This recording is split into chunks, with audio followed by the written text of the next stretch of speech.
Hi guys, it's me. I'm back, Earl the Pearl. It's July 29, 2025, Tuesday.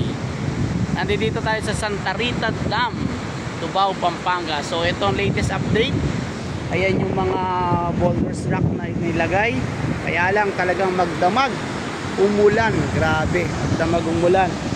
So yung bahagi ng lupa dito, yan, medyo nag-erode na rin siya gawa ng napakalakas ng ulan. Yung mga sheet pile na tinatawag, ayan, naibaon naman. Kahapon gumagawa na rin sila dito, kaya natambunan na rin yan.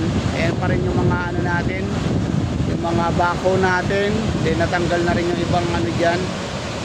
Malakas pa rin ang current ng tubig as of now dahil nga sa magdamag na pag-ulan. Ang kita natin, so ayan, ngayon maulan na naman, no? So hindi makagawa ng maayos ang ating gobyerno, pero nakaredy talaga, nakaredy sila.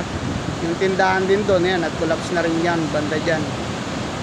Pero yan, at least hindi na siya kagaya na nandoon ng tubig before. At least may harang na talaga.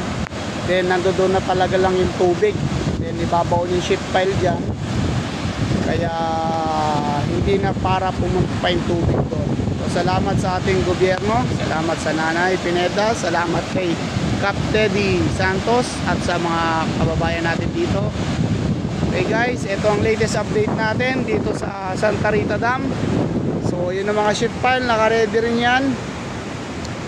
Waiting dahil talagang pinag-iisipan ng maigi. Talagang malalambot ang lupa, pero ginawa ng action. Saludo kami sa inyo. And again, I'm your host, Earl the Pearl, na lagi lang masaya at nagpapasaya. Ito ang latest update sa Santa Rita Dam, Cubao, Pampanga. Kaboom!